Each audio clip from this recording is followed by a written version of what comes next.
Hello, my name is Jordan Barrientos, and today we are going to be reviewing the book titled How the Word is Passed, as well as my assignment and how it was possible, and my thoughts on both of these.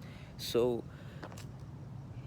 how do I start, man? Honestly, not just this book and this book really do a lot of things for humanity that we're not willing to do for ourselves. It's like we're in a cage that we're not willing to escape because we're in love with the material of the cage, right? Not knowing that everything that comes in that cage and everything that's being fed to you is controlled by institutions, traditions, and rituals, practices, and so much more.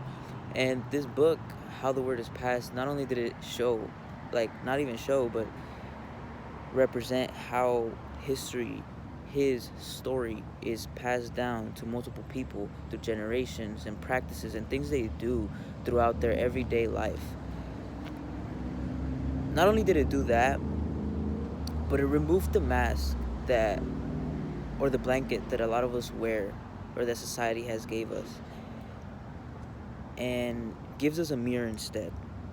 And I think this is something important about that, because although a lot of the things that we go through, like slavery and so much shit that we went through historically, I wouldn't say it is our fault, but we participate to some extent where it's hard to believe that we don't play a role in it, specifically because of the things we do every day, like habits, practices, traditions, stories we tell, and it all plays a huge role. So it made me think, like, have we just accepted what we've been like forced to be, kind of thing?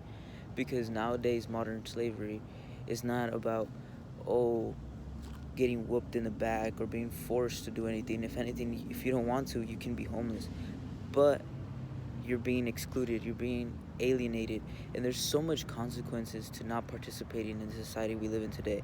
I can go on and on and on, and this book just, it's amazing. Books like this help people remove that blanket that they hold on for dear life, all life, right?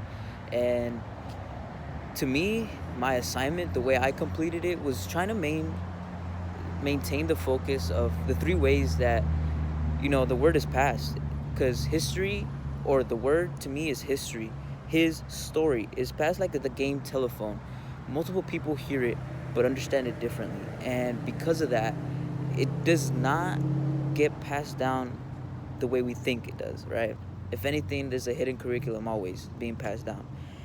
So I focused on habits, like practices, everyday practices, traditions, things that we celebrate, that almost, what is that word, desensitize us to the reality that we've created within our own, or that was created for us, really.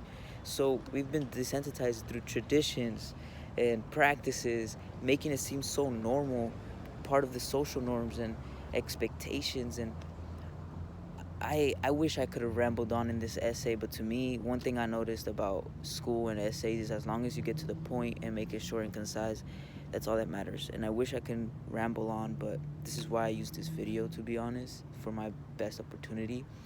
And the thoughts on both, like the assignment and the book, to me, it helps students, humans, people participating in society, the game that we live in today, understand that we play the same game that thousands of years ago was played back then. Just because the system was created thousands of years ago doesn't mean we don't live in it today. It's a modern version of it. And to me, I think that's the most craziest thing, that we'd rather hold on to a blanket, we'd rather wear a mask than look in the mirror and realize what has been done to us for decades, generations, and so much more. So yeah, man.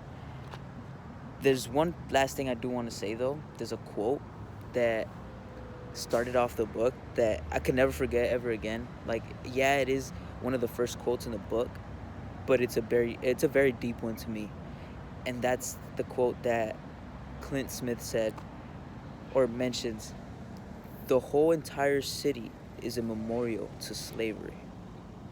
And here where I'm standing in Santa Ana College, it might not look like slavery now, but I promise you there were slaves walking this land and so many other lands. So let's not forget that.